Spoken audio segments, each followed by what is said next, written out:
শারীরিক সুস্থতা কামনা করা, সেই হিসেবে তাকে তার পরের দিনেই ব্যথা বাড়ার জন্য বিধাননগর হসপিটালে তাকে ভর্তি করানো হয়।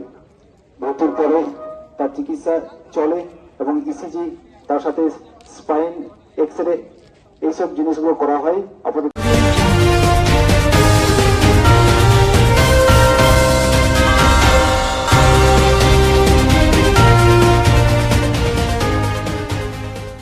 দুর্গাপুরের পলাশডিহায় মঙ্গলবার উত্তেজনা। আদিবাসী সংগঠনের সদস্যকে হেনস্থার অভিযোগে ঘিরে এসপি অফিস ঘেরাও করে বিক্ষোভ, নিরপেক্ষ তদন্তের দাবি। দিশম আদিবাসী গাঁওতা সংগঠনের অভিযোগ, চলতি মাসের 14 তারিখ জমি সংক্রান্ত বিবাদের ঘটনায় সংগঠনের সদস্য মিঠুন বাউরিকে ফরিদপুর ফাঁড়ির পুলিশ আটক করে নিয়ে যায়। সংগঠনের দাবি, এরপর থানায় বা হেফাজতে তার ওপর শারীরিক নির্যাতন করা হয়। এই ঘটনার প্রতিবাদে মঙ্গলবার পলাশডিহা এসপি অফিস ঘেরাও করে বিক্ষোভ দেখান আদিবাসী সম্প্রদায়ের মানুষজন। অভিযুক্ত পুলিশ কর্মীদের বিরুদ্ধে দ্রুত ও নিরপেক্ষ তদন্ত করে ব্যবস্থা গ্রহণের দাবি জানান তারা। আমরা দিশম আদিবাসী গাঁওতার পক্ষ থেকে ফরিদপুর ফাঁড়িতে গত 14 তারিখে যে অপ্রীতিকর ঘটনা ঘটেছিল তারই প্রতিবাদে আজকে ডেপুটেশন দিলাম। আমরা 14 তারিখে আমাদের সংগঠনের পক্ষ থেকে কয়েকটা ছেলে পুলিশি নির্যাতনের শিকার হয়েছিল, তারই বিরুদ্ধে আজকে ডেপুটেশন সম্পন্ন হলো। আমরা স্যারকে জানালাম যে কেন থানার মধ্যে একটা লোককে, নিরপরাধ লোককে মারধর করা হবে, শারীরিকভাবে হেনস্থা করা হবে, মানসিকভাবে নির্যাতন করা হবে।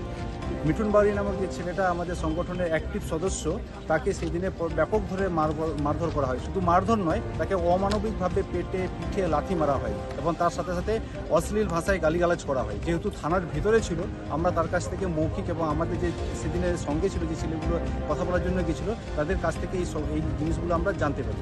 আমাদের দাবি হচ্ছে, বা আমাদের মেন যেটা বলার আছে পুলিশ প্রশাসনের কাছে, সেটা হচ্ছে যে একটা মানুষকে যদি যেই অন্যায় করে থাকুক, তার জন্য তো বিচার ব্যবস্থা আছে, তার জন্য তো সংবিধান অনুযায়ী তার বিচার হবে। সে লকআপে রাখতে পারতো, তার গায়ে হাত দেওয়া হবে কেন? কেন তাকে নির্যাতন করা হয়?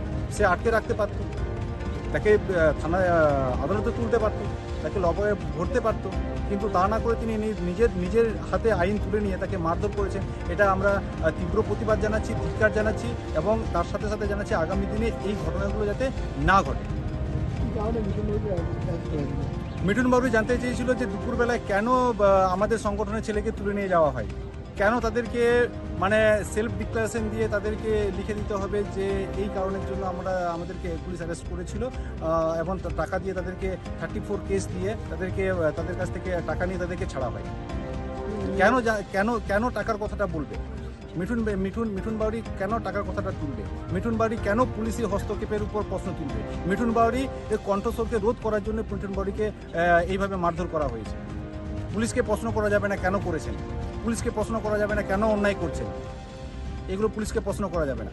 বিক্ষোভকারীদের বক্তব্য, আইন নিজের হাতে তোলার অধিকার কারণ নেই। অভিযোগ বা বিবাদ থাকলে প্রচলিত আইন মেনে তদন্ত ও বিচার প্রক্রিয়া অনুসরণ করা উচিত ছিল বলে তারা জানিয়েছেন। যদিও এই বিষয়ে দুর্গাপুর পুলিশ বা এসিপি দপ্তরের তরফে এখনো পর্যন্ত কোনো সরকারি প্রতিক্রিয়া পাওয়া যায়নি। আদিবাসী সংগঠনের দাবি, ঘটনা নিরপেক্ষ তদন্ত হোক, পুলিশ প্রশাসনের বক্তব্য পাওয়া গেলে তাও প্রকাশ করা হবে। আইন মেনে শান্তিপূর্ণভাবে সমস্যার সমাধান হোক, এই আবেদন সকলের। ভর্তির পরে তার চিকিৎসা চলে এবং ইসিজি, তার সাথে স্পাইন এক্সরে, এইসব জিনিসগুলো করা হয়। আপাতত